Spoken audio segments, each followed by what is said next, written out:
Abre tua Bíblia em Gênesis 17, versículo 1.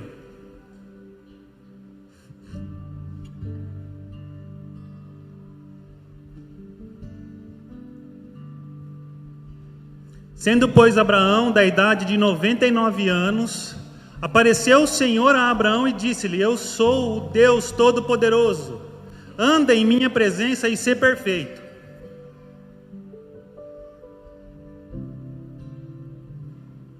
Estava lá Abraão, com 99 anos, o Senhor. Deus aparece para ele e fala assim: viu, você precisa andar na minha presença, você precisa ser perfeito.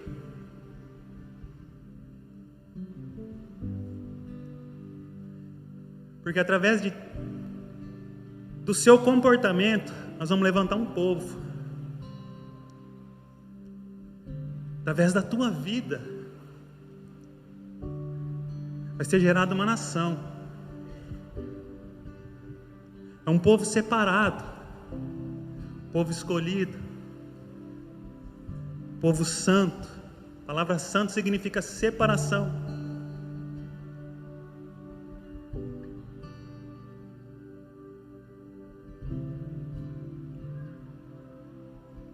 Então todo aquele que está buscando conhecer mais o Senhor, precisa entender dessa separação. E não apenas entender, mas precisa viver esse momento de separação para Deus.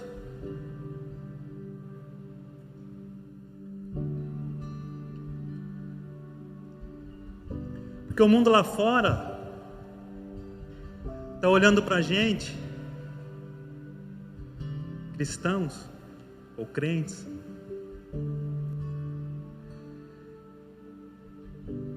e querem enxergar em nós a resposta que eles buscam para uma deficiência que eles têm, para uma falta de alguma coisa que eles têm. Eles buscam em nós. E se quando eles olham para nós, eles não veem, não enxergam diferença alguma, ele vai falar assim: não vale a pena. Se nós somos pessoas comuns aos olhos de uma sociedade, os comuns vão falar assim: não vale a pena. Não vale a pena eu me dispor a estar num culto domingo, 7 horas da noite. Não vale a pena eu abrir mão de certos gostos e prazeres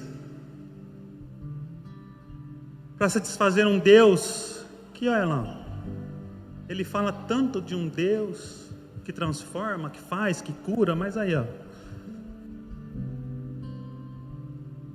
E quantos já ouvimos isso? Fulano aí na cidade não é crente, não é nada, mas faz muito mais do que muita igreja.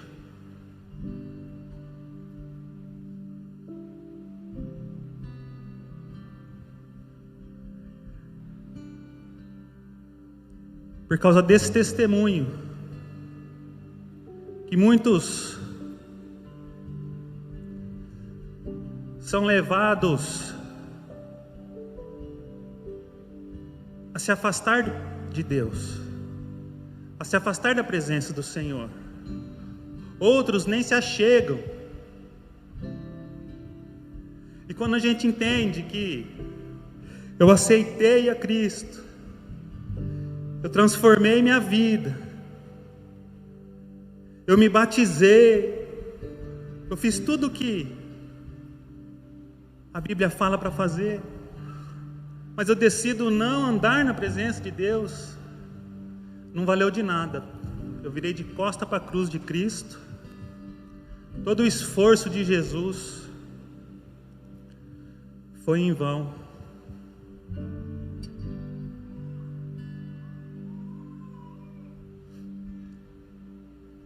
Depois que Jesus foi crucificado e ressuscitado, e ressuscitou no terceiro dia, passado algum tempo já, Saulo de Tarso já era Paulo de Cristo. Aí os discípulos se reuniram para ver o que eles iam fazer. Aí os 12 falam assim: não, Paulo vai pregar para os gentios e nós vamos aqui ficar com os judeus, porque eles já estão mais acostumados. E Paulo, beleza, partiu, fui.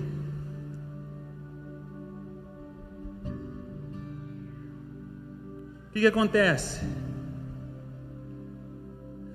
Deus coloca uma ira no coração do imperador romano, que começa a jogar crente nas arenas para ser devorado por leão, para iluminar, tacar fogo, iluminar as ruas da cidade à noite. Aí os discípulos se vê sem saída e falam assim: não, vamos atrás de Pedro, né? De Paulo, vamos sair. Porque não foi esse que Jesus ensinou eles. O engraçado é que a palavra discípulo, ela vem do hebraico talmid.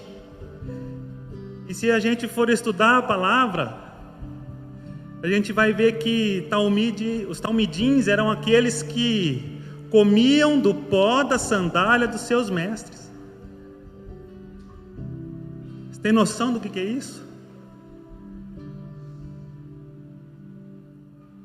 A intimidade era tão grande, eles estavam perto o tempo todo. Não era um ensinamento de professor e aluno, mas era um ensinamento presencial. Eu e você, nós aqui, estamos juntos. Aonde eu for, você vai. Aonde eu estiver, você vai estar. O que eu fizer, você vai fazer. O que eu comer, você vai comer.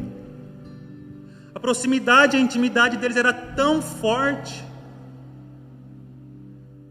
que um comia da poeira do outro. Isso é discípulo, é andar junto, é caminhar na presença, lado a lado, um comendo pó da poeira do outro, sem reclamar, sem questionar, sem duvidar.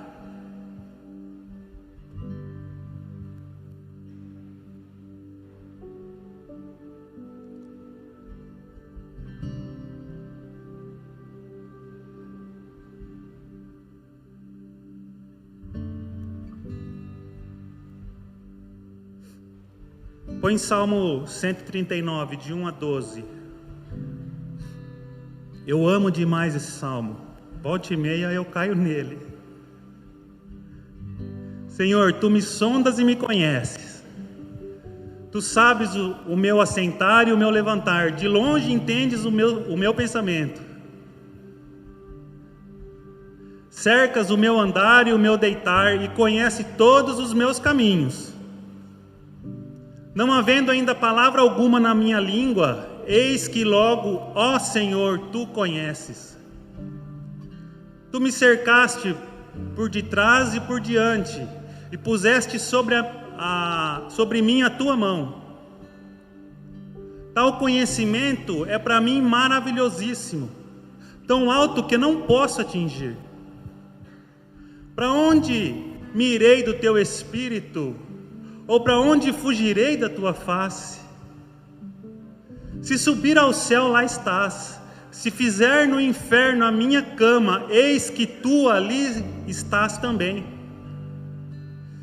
Se tomar as asas da alva e se habitar nas extremidades do mar, até ali a Tua mão me guiará e a Tua destra me susterá.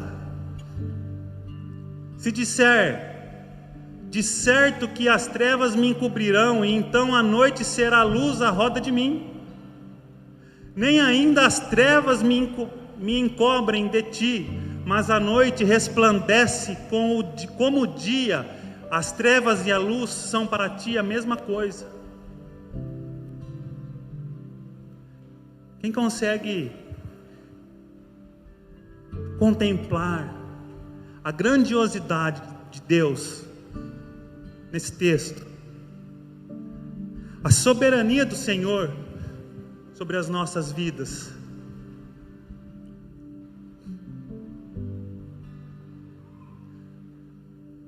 Se não tem caminho, se não tem aonde eu possa estar, que eu vou me esconder do Senhor, por que então eu decido não andar na presença dEle? Não tem lógica.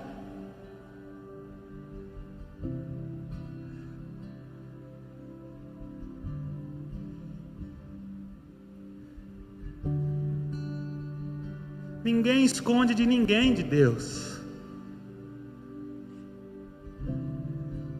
Ninguém faz nada que Deus já não tenha escrito no livro dele antes.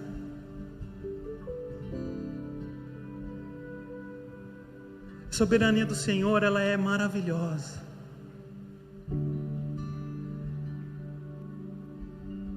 A gente não consegue muitas vezes dimensionar, porque muitas vezes nós espiritualizamos a Deus, ou nós humanizamos um Deus para caber dentro dos nossos egos. Só que a verdade é uma só, irmãos. Se eu não sei quantos fios de cabelo, eu ouvi essa frase essa semana, quantos fios de cabelo tem na minha cabeça pelo lado de fora, quanto mais eu querer entender o que tem na cabeça de Deus pelo lado de dentro. E foi por isso que eu vim com essa camiseta aqui, ó. Não sei, só sei que foi assim. Foi de propósito, eu comprei essa camiseta para vir hoje aqui.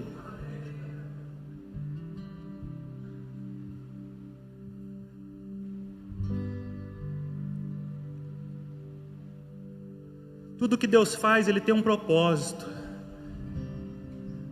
Desde a criação até o final dos tempos já está escrito.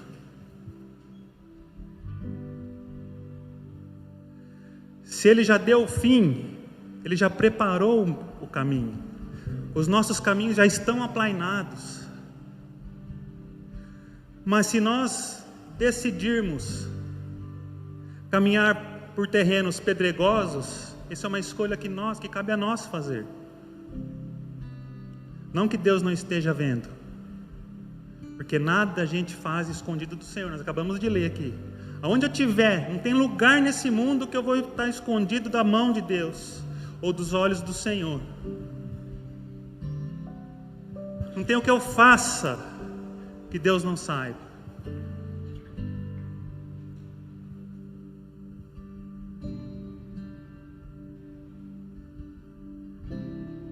Põe em Filipenses 4:6.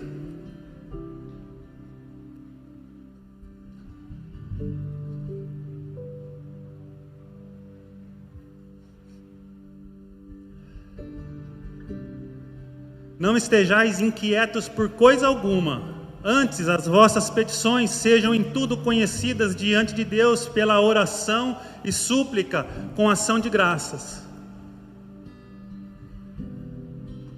Estar diante é estar na presença de.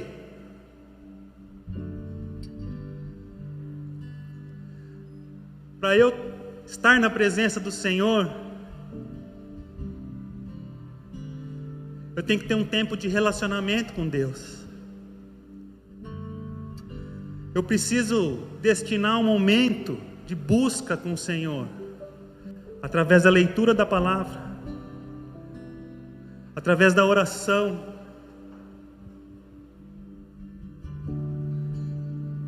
Não acha que 5 minutos de oração por dia vai te deixar mais ou menos santo?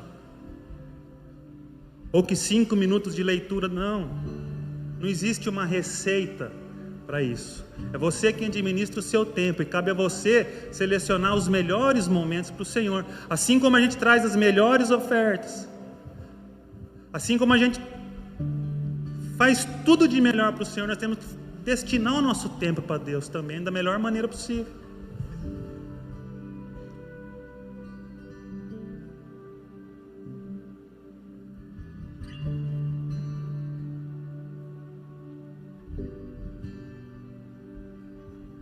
A gente não tem que ficar ansioso em buscar uma metodologia, buscar um entendimento, ligar para o pastor: ó, pastor, tira uma palavra para mim porque hoje eu estou aflito. Não estou falando que você não deve ligar para alguém no momento de aflição, não é isso. é que muitas vezes o que nos aflige é a falta de comunhão com Deus. E a gente espera sempre que alguém esteja próximo de nós, principalmente os líderes e pastores, eles estejam sempre um passo à frente da gente, para que a gente possa olhar para eles e falar assim: não, mas você é líder, você é pastor, eu preciso, eu exijo que você seja santo. Eu não preciso ser, mas você, afinal de contas, é você quem sobe no púlpito. A santidade não é uma escolha que algumas pessoas fazem. A santidade, ela é para todo mundo.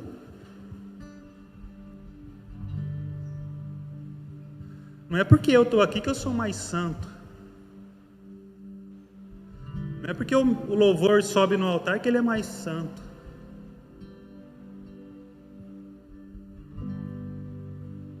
Santidade, ela é para todos. Ela é igual. Deus faz separação entre aquilo que separa o homem de Deus é o pecado. E essa separação do pecado para viver em comunhão com o Senhor, essa santidade, ela faz de nós pessoas especiais. Por isso que vocês olham para um pastor e olham para um líder e acham eles especiais. Não é que nós somos especiais, é porque nós decidimos falar não para muitas coisas que muitas vezes vocês falam sim. A mesma ferida na sua carne tem na nossa. Os mesmos desejos que vocês sofrem, nós sofremos. As mesmas perseguições, talvez até mais, nós sofremos. As mesmas angústias também nos afligem.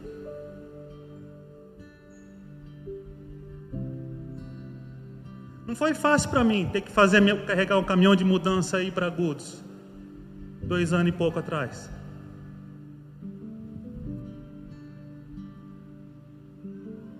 Não foi uma decisão que eu tomei.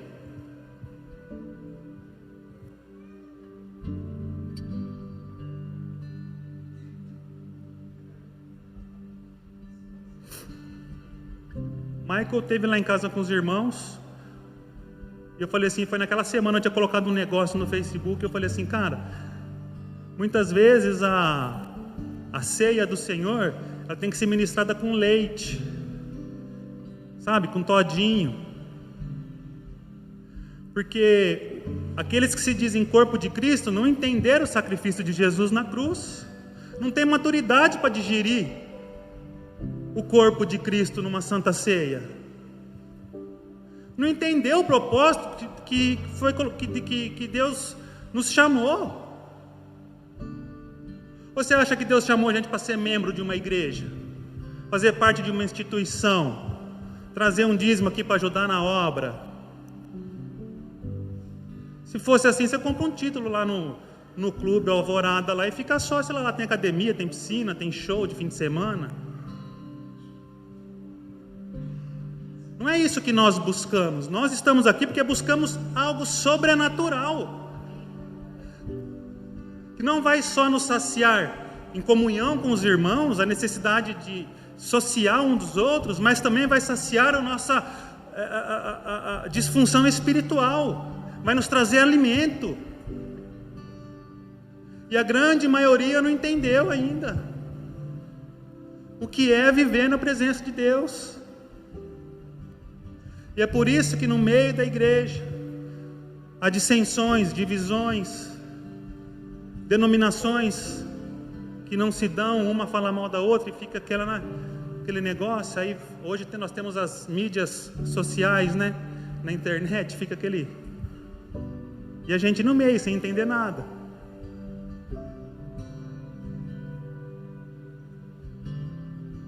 Porque não entenderam, não tem maturidade para entender que somos embaixadores de Cristo na terra.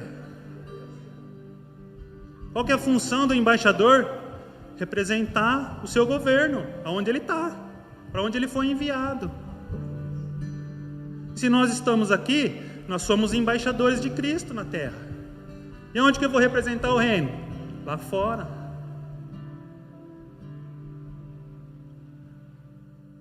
É lá que temos que fazer a diferença. Porque ser santo aqui dentro é fácil.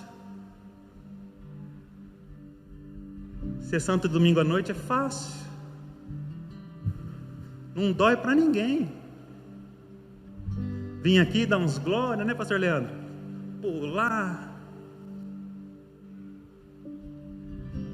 Quero ver ser santo segunda-feira cedo, na hora que você acorda para ir no ponto de ônibus, para ir para o seu trabalho. Quero ver ser santo dentro da escola, dentro da faculdade. Quero ver você ser santo no comércio, onde você compra.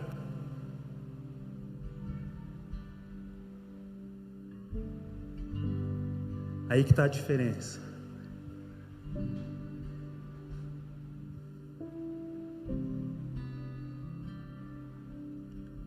Isaías 55:8.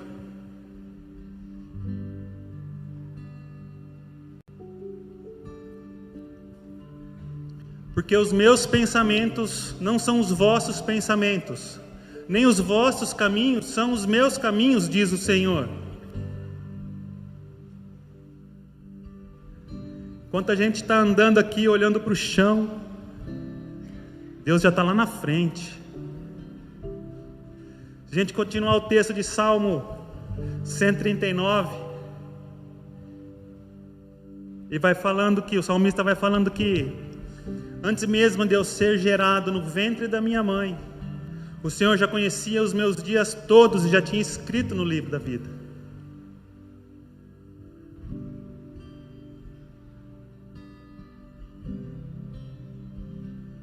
Os nossos caminhos não são os caminhos de Deus, mas nós precisamos caminhar lado a lado com Deus, caminhar na presença de Deus, para que a gente possa não estar numa distância muito grande, mas estar cada vez mais próximo do Pai. Porque a Bíblia fala que quem olha o Pai vê o Filho, e quem vê o Filho vê o Pai. Com quem você parece?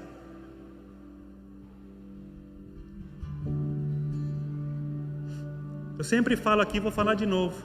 Abraão, quando desceu do monte, que ele ficou lá todo aquele tempo, orando e buscando a presença de Deus, que Deus apareceu para ele. Ele desceu do monte com a face resplandecendo a glória do Senhor, diz a Bíblia. Moisés, desculpa, irmãos. Tem que ser assim quando a gente sai da igreja, irmãos.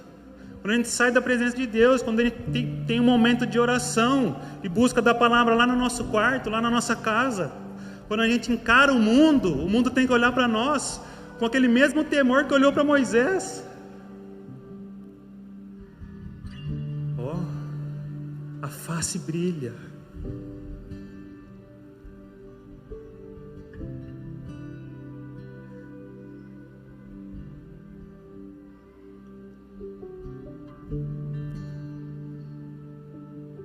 Precisamos estar em constante transformação. É fácil? Não é fácil. É simples? Não é simples. Bem-vindo ao reino de Deus.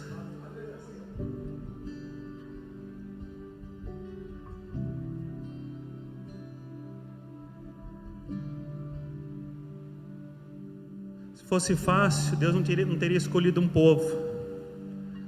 Não teria levantado algumas pessoas para guiar o povo, para serem líderes de um povo. Não teria aprisionado o seu povo por tantos anos, para que o povo pudesse entender quem era Deus. Às vezes a gente assiste filme, ou lê na Bíblia, ou lê uma historinha, principalmente as tias que contam para as crianças, que quando Deus levanta as 10 pragas sobre o Egito, aquelas pragas não eram para o faraó ver o poder de Deus, era para o povo de Deus saber quem era Deus, porque aquele povo estava cativo há 400 anos,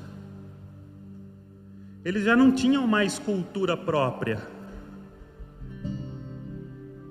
Prova disso é que no meio do deserto eles forjam um bezerro de ouro, porque eles tinham já encravado neles uma cultura que já não era mais a cultura de Deus. Por isso que Deus faz o que faz, da maneira como faz. Algumas ministrações de Jesus para a multidão, não era para a multidão, era para os discípulos. Mas os discípulos não estavam 24 horas com o Senhor? Estava. Mas às vezes Deus pregava para a multidão, mas para que eles pudessem entender. Deus é Deus. Os planos dele não são os nossos planos. Mas cabe a nós entregar os nossos planos para ele, para que ele possa aperfeiçoar os nossos e nós andarmos em comunhão com o Senhor. Tem outro texto que fala que tudo me é lícito, mas nem tudo me convém. Algumas coisas, algumas propostas que me aparecem, eu tenho que dizer não. Não porque é ilegal fazer, mas porque corrompe o meu princípio, vai contra. Então eu tenho que dizer não. É lícito, mas não me convém fazer. E Deus não vai deixar de me honrar porque eu falei não.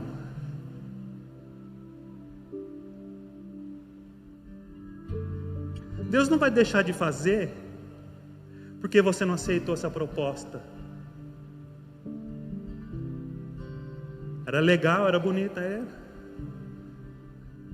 Mas Deus não estava no negócio. Ia ferir alguns princípios que durante anos. Quem está na igreja há um ano? Levanta a mão.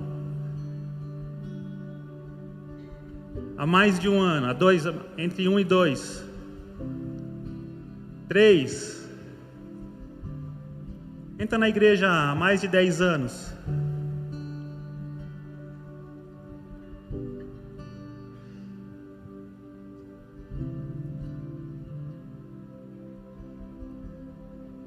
A grande maioria de nós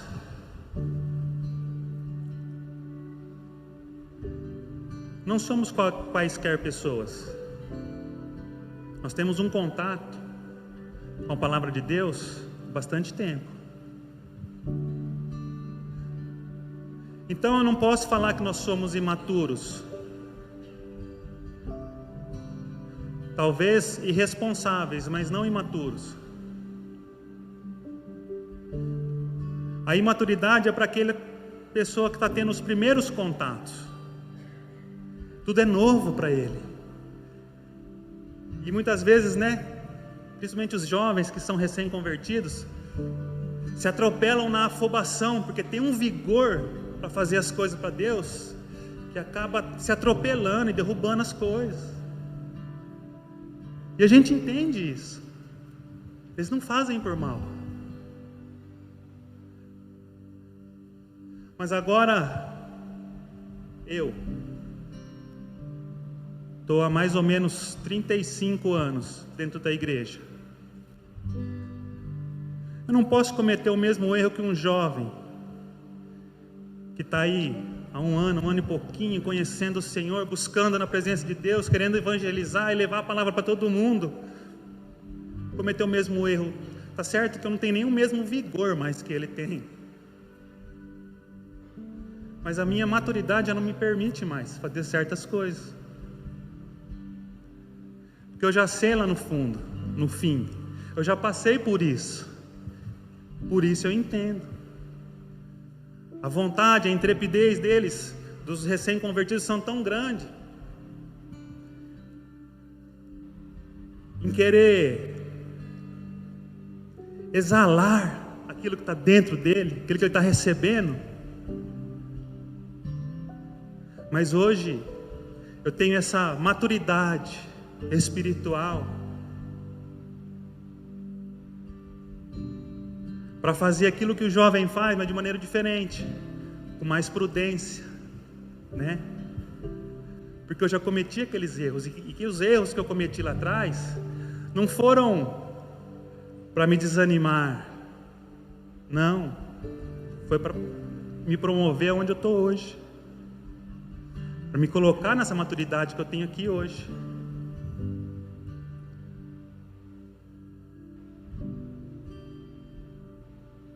Muitas vezes a gente, mais maduro espiritualmente, peca pela negligência, que talvez a intrepidez de um jovem não ia passar despercebida. Às vezes nós somos, vou dar um exemplo aqui, bobo. A gente tem um mal súbito, passa mal e vai para o pronto-socorro. Aí chega lá, no momento de você ter atendido, tem 1 milhão de pessoas ali. E você vê que aquilo que está acontecendo com as pessoas que estão ali perto de você, você tem a oportunidade de falar do amor de Deus, de fazer uma oração, né? De se compadecer com aquela situação que muitas vezes é pior do que a nossa. E assim a gente não faz. Agora um jovem que está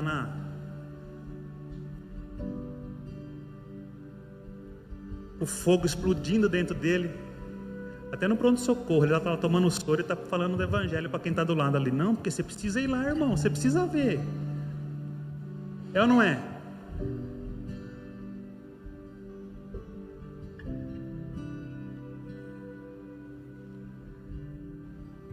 A gente precisa parar de olhar para as nossas próprias necessidades, para o nosso próprio ego, e começar a se compadecer com as necessidades dos nossos próximos.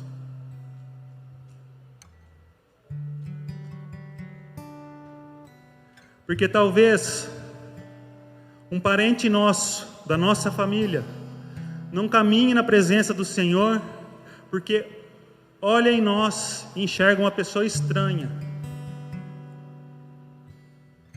porque não vê amor, não vê compaixão.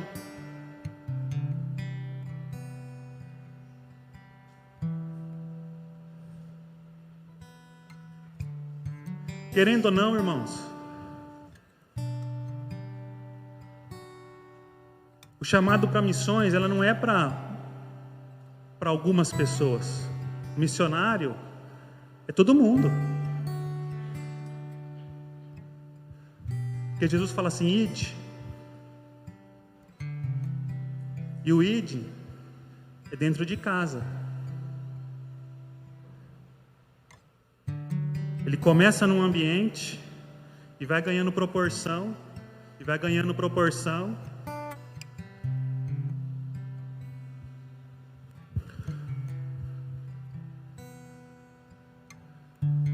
A maior religião no território brasileiro hoje já não é mais o catolicismo, e sim o evangélico. Eu não sei se isso me alegra ou se me entristece.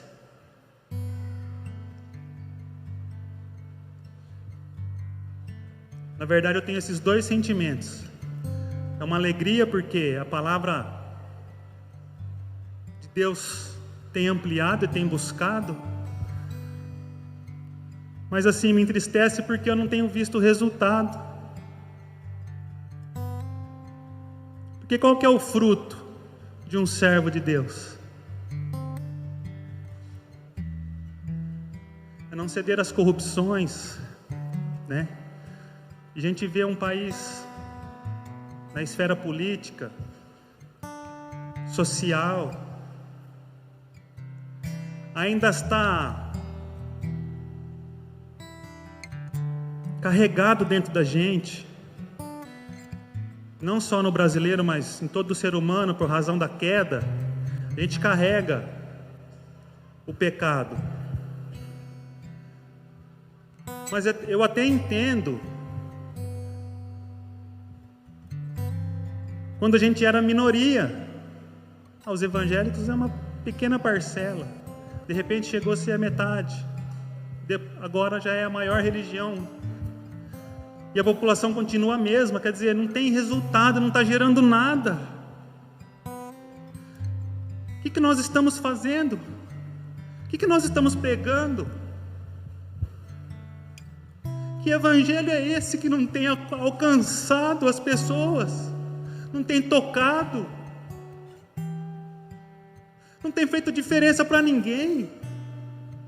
Eu não estou falando só no âmbito social de entregar uma cesta básica, porque não é só isso o evangelho. Eu já falei aqui, então se fosse da roupa e da comida, a gente fecha a igreja, a gente abre uma marmitaria, um bazar. Não é essa a função da igreja. A função da igreja é transformar, é levar o alimento sim, mas é levar a palavra do Senhor também. É levar a transformação, mudança de vida, a rejeição para o pecado.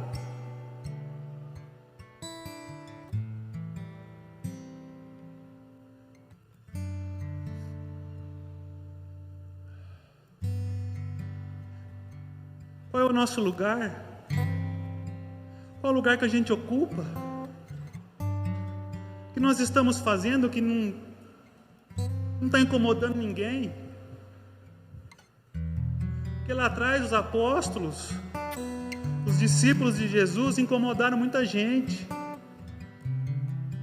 Todos foram mortos, com exceção de João. Só que não foi morto porque foi jogado antes dentro de uma banheira de óleo, fervendo. Aí a fisionomia, a expressão física dele ficou tão tenebrosa que o rei falou assim: não, cara, manda esse cara embora, põe ele numa ilha, sozinho.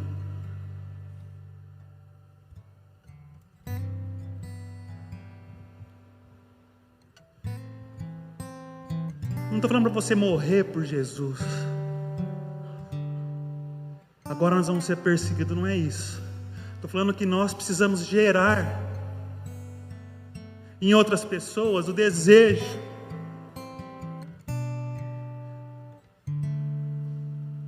de estar na presença de Deus, de ser diferente. A gente não pode ser batizado e continuar sendo a mesma pessoa. Não houve mudança, não houve transformação.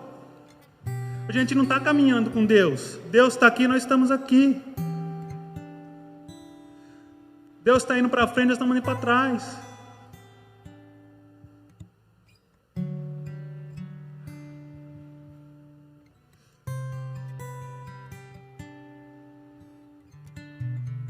João 15, 1 e 2.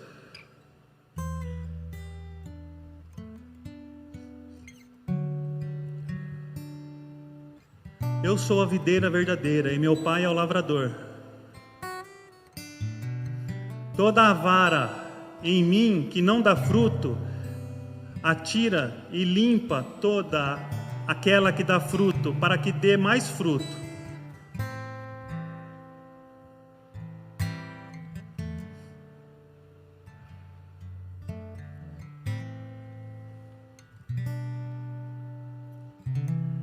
O Senhor é a videira verdadeira. Todo aquele que está ligado na videira, os galhos, que não dão fruto, ele precisa ser cortado, para o que está ligado, o que está dando fruto, frutifique ainda mais.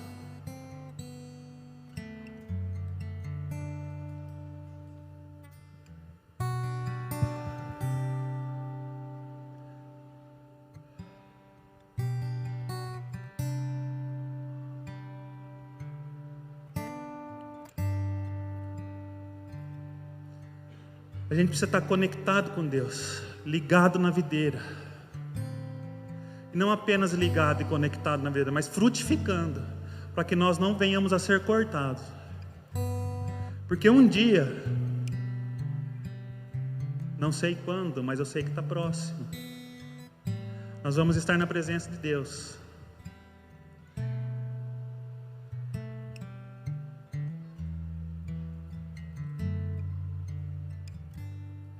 que eu vou apresentar para Deus? Quais são os meus frutos? Ah, mas Senhor, eu orava em línguas, eu expulsei demônios. Aparta de mim, não te conheço. Vai ser doloroso. Por isso que nós temos que nos esforçarmos para frutificarmos, para dar frutos, para que um dia a gente não venha a ser cortado da videira, ser desligado daquele que é aquele que supre todas as nossas necessidades.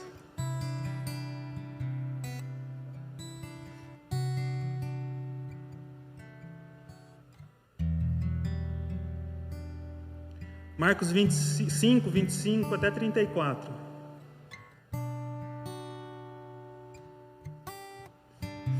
Todo mundo conhece esse texto.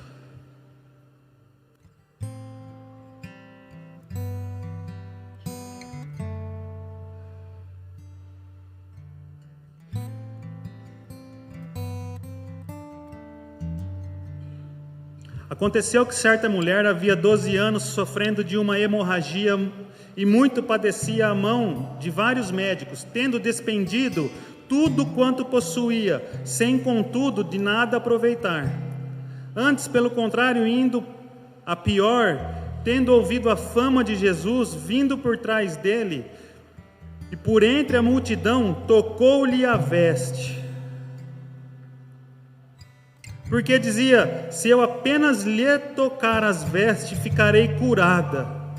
E logo se estancou a hemorragia e se sentiu no corpo estar curada do seu flagelo. Jesus, reconhecendo imediatamente que dele saíra poder, virando-se no meio da multidão, perguntou: quem me tocou? Quem tocou nas minhas vestes? Responderam os seus discípulos: Senhor, vês que a multidão te aperta e dizes: quem me tocou? Ele, porém, olhava ao redor para ver quem fizera isto. Então a mulher, atemorizada e tremendo, conscia do que nela se operava, veio e prostrou-se diante dele e declarou-lhe toda a verdade. E ele lhe disse: filha, a tua fé te salvou, vai em paz.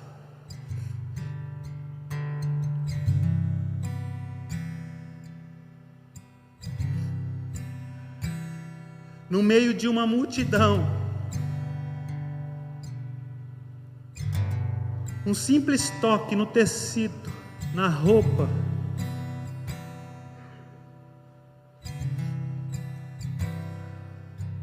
em algumas traduções falam orla, e a orla era eu não sei como é que chama aquele talite, aquele manto que os judeus usavam. A orla são aqueles ornamentos que ficam pendurados ali. Ela tocou ali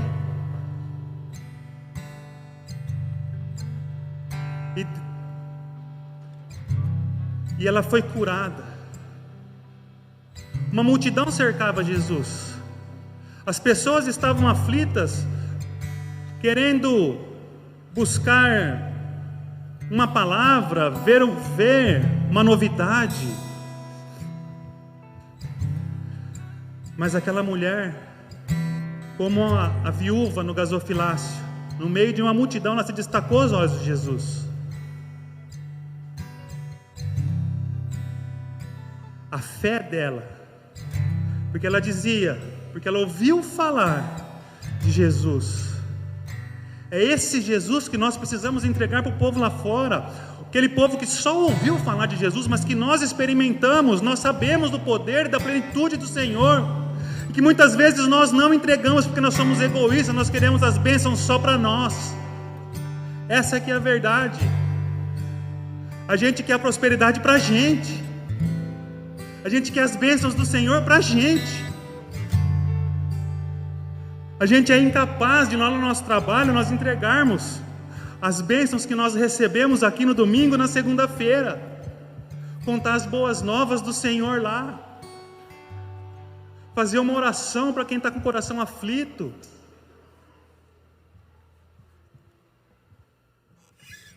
Vamos caminhar lado a lado com Jesus, com Deus, Vamos caminhar na presença do Senhor.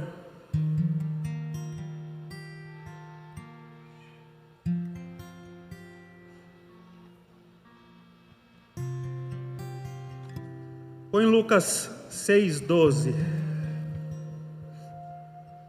Já estou terminando. E aconteceu que naqueles dias saiu ao monte a orar e passou a noite em oração a Deus. Quem? Jesus. Não é porque ele era o Filho de Deus, aquele que estava vestido de santidade e glória, ele não precisasse mais de oração. Vocês já se perguntaram onde estava Jesus? A gente conhece Jesus dos 30 aos 33, né? Mas onde estava Jesus até os 30 anos? Estava sendo homem. Por isso que ele fala que ele cumpriu toda a lei. Ele cumpriu cada passo da lei judaica. Tudo que a lei de Moisés. Por isso que ele fala que ele cumpriu a lei. Ele não veio para quebrar, para fazer uma lei nova, mas ele veio para cumprir. Ele cumpriu a lei toda. Ele estava sendo homem. E nesses 3 anos e meio ele se tornou Deus na terra.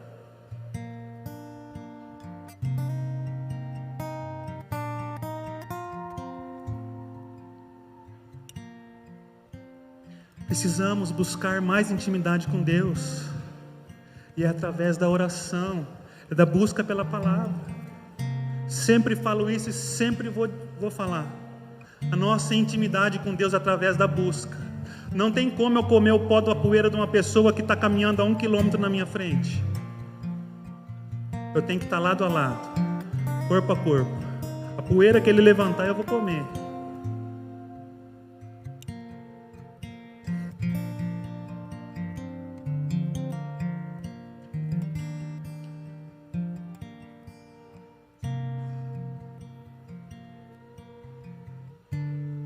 Para encerrar,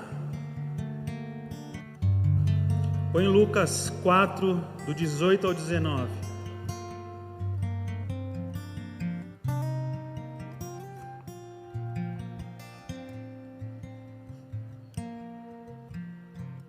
O Espírito do Senhor está sobre mim, pois que me ungiu para evangelizar os pobres, enviou-me a curar os contritos de coração, a proclamar liberdade aos cativos e restauração da vista aos cegos, a pôr em liberdade os oprimidos, anunciar o ano aceitável do Senhor.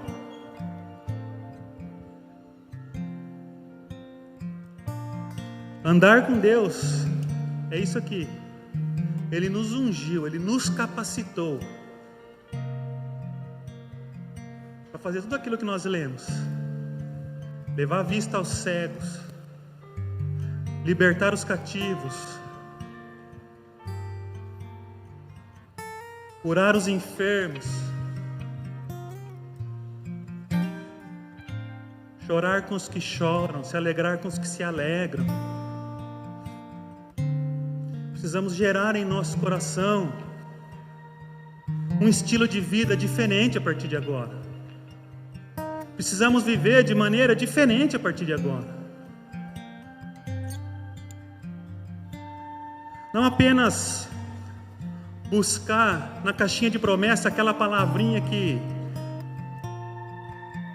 vai alegrar o meu coração.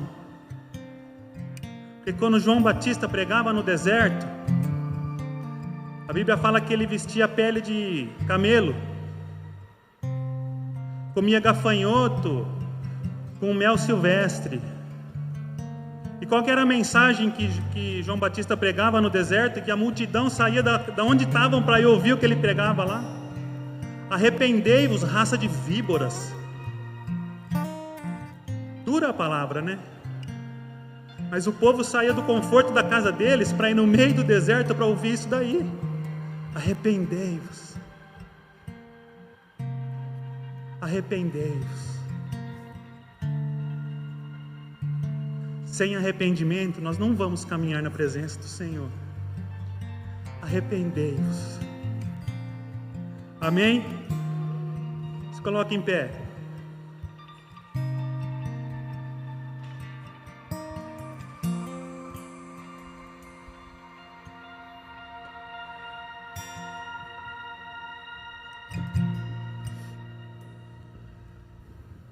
Quero que você que sentiu no seu coração que essa palavra foi para você, que você acha que precisa de uma mudança de vida, que você orasse ao Senhor nesse momento. Não perca essa oportunidade. Que você rasgasse mesmo o seu coração agora na presença do Senhor. Aproveita esse momento de comunhão. O Ministério de Louvor vai estar ministrando e você pode, com toda a sua simplicidade e humildade, você pode rasgar o seu coração agora. Entregar talvez de uma maneira o seu coração a Deus que você jamais fez. Mas não deixa passar essa oportunidade. Não perca essa chance. Porque o plano de Deus, ele não é com um indivíduo, ele é com um povo. E cabe a nós decidirmos ser meros espectadores ou pessoas que vão ser lembradas, que vão estar conectadas em Cristo.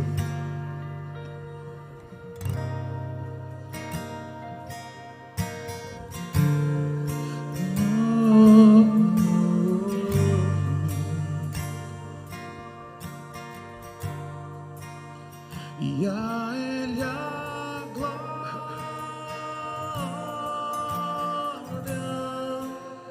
e a Ele a glória, e a Ele a glória,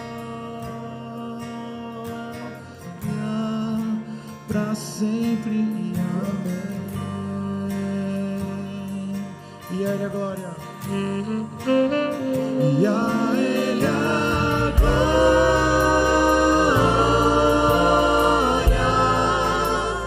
a Ele a glória,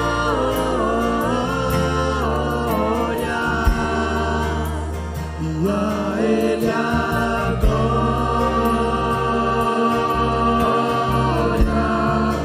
para sempre. Amém.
damos glórias, Pai, te damos glórias, Senhor. A Ti toda a honra, toda a glória, Pai. Oh Deus, queremos Te louvar e engrandecer o Teu nome, Senhor, por esses 9 anos de ministério, Pai. Oh Pai, queremos Te dar graça, Senhor, porque o Senhor tem sustentado essa obra, Pai. Muitas coisas o Senhor tem para fazer neste lugar, Pai, nesta cidade, Senhor, através dos Teus filhos, Pai, através das nossas vidas, Deus. Oh Pai, Te damos glórias, Senhor, Te damos graças, Pai. Tu és maravilhoso, ó Deus. Tu és perfeito, ó Senhor. Oh Deus, muito obrigado, ó Pai. Muito obrigado, Senhor. Coloque em nós, ó Pai, um vigor, Senhor. Desprende de nós, ó Pai,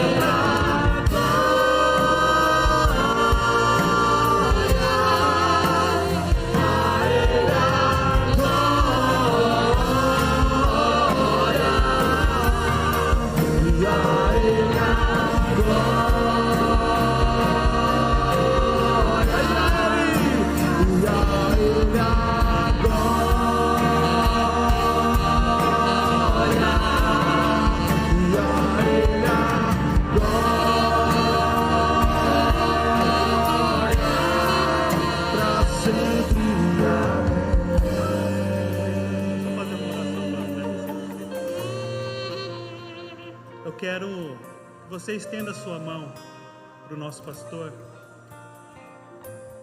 Eu quero orar para que Deus possa ainda dar mais vigor a ele. Amém? Senhor amado, quero apresentar diante de Ti, Pai, o pastor Deco e a pastora Eliana, Senhor. Esses vasos valorosos, ó Pai, que o Senhor levantou nesta cidade, Pai, para ser referências. Oh Pai, eu sou testemunha de tanto esforço, de cada esforço, Pai, de cada centavo que foi colocado, que foi plantado, Senhor, de cada gota de suor dos Teus filhos, de cada lágrima que foi derramada por eles, Pai. Todos os momentos, Senhor, até aqui, Senhor amado, eu sou testemunha, Pai. Eu sei, Pai, o quanto que foi doloroso, mas sei também dos momentos de alegria que tivemos. Também sou testemunha, Pai. Ah, Deus, dá graça, dá força, Senhor. Traz um renovo espiritual para a vida deles, Pai, para que eles possam continuar mais 9, 19, 29. Oh, Senhor, o tempo que assim o Senhor permitir, Pai, até a vinda de Cristo. Amém. Aleluia. Aleluia. Espírito Santo de Deus,